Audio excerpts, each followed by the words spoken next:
बिस्मिल्लाहिर्रहमानिर्रहीम। Dear students, अस्सलाम वालेकुम। मैं हूं doctor Numan Khalid. Advance set theory semester 7 के कोर्स का फर्स्ट ऑनलाइन लेक्चर आज हम पढ़ेंगे। एडवांस सेट थ्योरी में कुछ बुनियादी बेसिक कंसेप्ट्स, कुछ डेफिनेशंस जैसे कि सेट है, countable sets, finite sets, denumerable sets, infinite set, non denumerable set और कुछ इनकी एग्जांपल्स हम ऑलरेडी डिस्कस कर चुके हैं। तो आज हम कुछ फर्दर थ्योरम्स या प्रॉपर्टीज कह लें या रिजल्ट्स या एग्जांपल्स हम फर्दर कुछ डिस्कस करेंगे जिसमें हम सेट्स को इक्विवेलेंट या उनको डिनोमरेबल या नॉन डिनोमरेबल या काउंटेबल वगैरह प्रूफ करेंगे। तो आपके सामने जो है ये थ्योरम है जो हम प्रूव करेंगे। Prove that the set of integers is denumerable। तो हमने डिनोमरेबल सेट जो है वो डिस्कस किया था कि वो सेट जो नेचुरल नंबर के साथ इक्विवेलेंट हो इसको हम डिनोमरेबल कहते हैं, यानी दूसरे अल्फाज में ये सेट काउंटेबल और इन्फिनिट होता है। तो जो भी सेट नेचुरल नंबर के साथ इक्विवेलेंट हो वो डिनोमरेबल सेट है। तो हमने ये प्रूव करना है कि जो इंटीजर्स है ये भी नेचुरल नंबर के इक्विवेलेंट होते हैं, यानी ये डिनोमरेबल सेट है।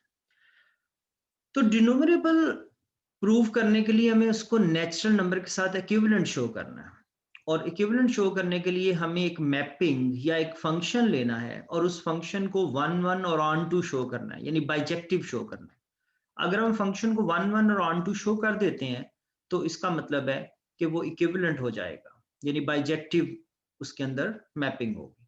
तो आप प्रूफ में देखेंगे कि हमने कंसिडर अ मैपिंग, एक मैपिंग ली है F n goes to z defined as, यानी इसकी डेफिनेशन किस तरह से हमने इक्विवेलेंस लेनी है, जिस तरह से हमने इक्विवेलेंस लेनी है उस तरह से हमने इसको डिफाइन किया।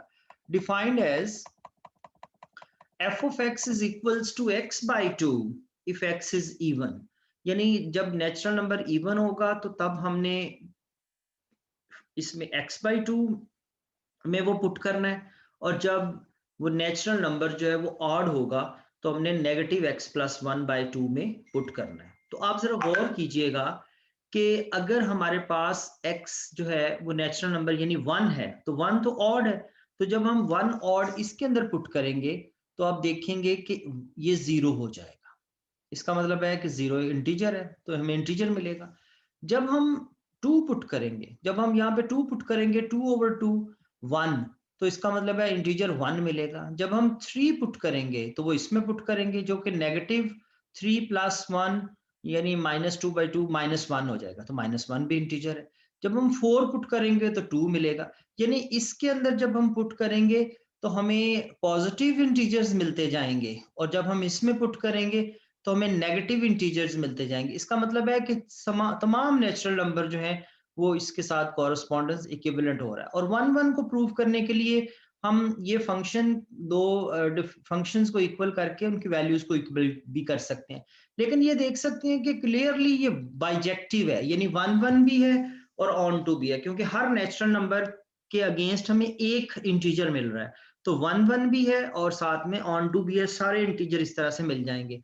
तो जिससे हम कह सकते हैं कि ये नेचुरल नंबर्स जो हैं वो इंटीजर्स के इक्विवेलेंट हैं, और अगर नेचुरल नंबर इंटीजर्स के इक्विवेलेंट है तो फिर हम कह सकते हैं कि ये डिनोमरेबल है।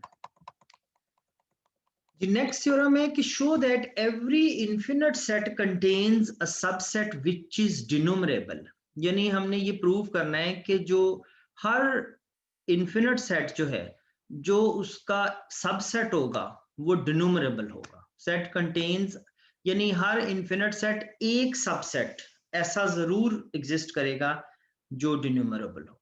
इन्फिनिट सेट में एक मतलब contains at least one subset या contains a subset which is डिनोमरेबल। तो हमने ये प्रूव करना है कि कोई भी इन्फिनिट सेट है तो उसका एक सबसेट डिनोमरेबल होगा, तो वो हमने शो करवाना है एक डिनोमरेबल सबसेट। तो डिनोमरेबल डेफिनेटली अगर डिनोमरेबल हम बात कर रहे हैं तो इसका मतलब है वो इन्फिनिट काउंटेबल है।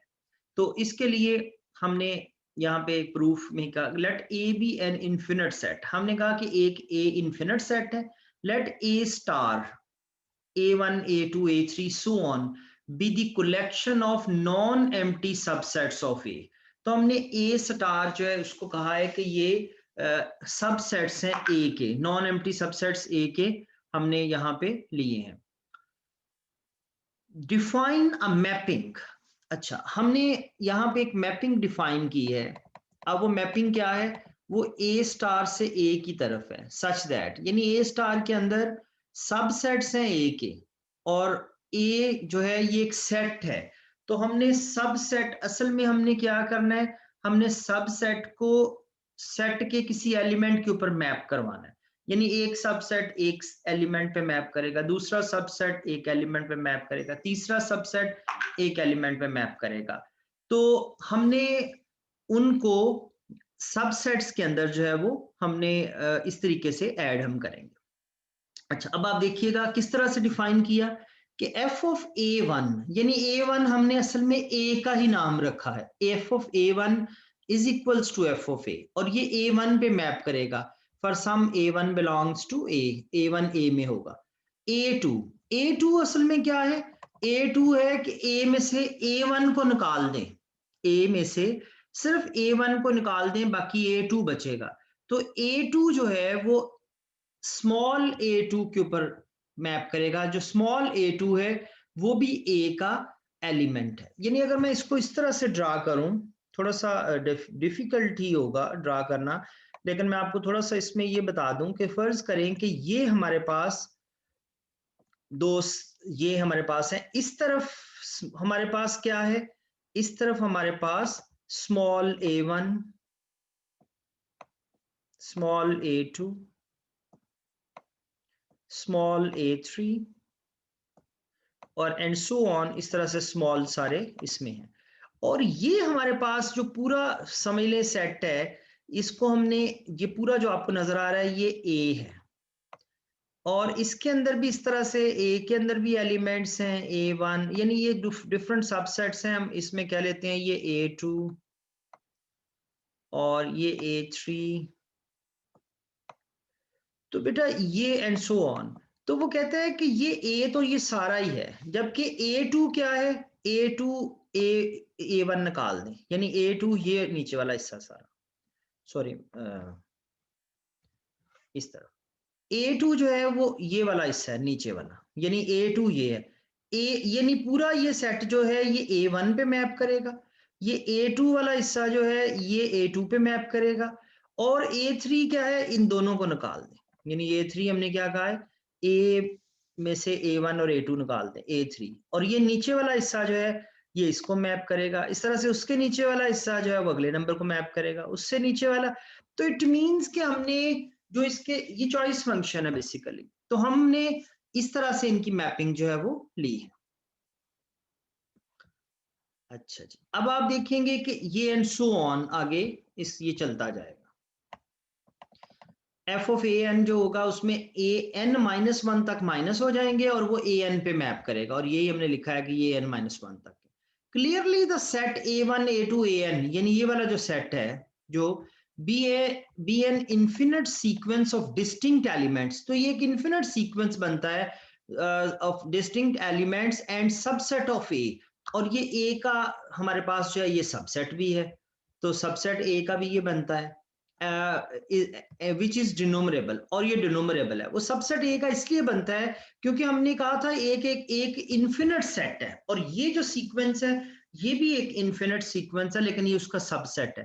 और ये भी हमें पता चल रहा है कि इन्फिनिट सीक्वेंस हमने पढ़ा भी था कि वो डिनोमरेबल होता है, क्योंकि ये 1-1 कॉरेस्पॉन्डेंस बन जाती है इसके साथ, और ये हमने कहा कि set which is denumerable, hence and every infinite set contains a denumerable subset. तो हर इन्फिनिट सेट जो है उसका डिनोमरेबल सबसेट होता है। तो ये हमारे पास जो है ये हमने ये प्रूव करना था कि हर जो इन्फिनिट सेट है उसका एक डिनोमरेबल सबसेट जो है वो जरूर होता है। तो आज के लिए इतना ही है, अपना बहुत सारा ख्याल रखिएगा, और इनको साथ साथ आप लोगों ने जो है वो करते भी जाना है। अल्लाह हाफिज़।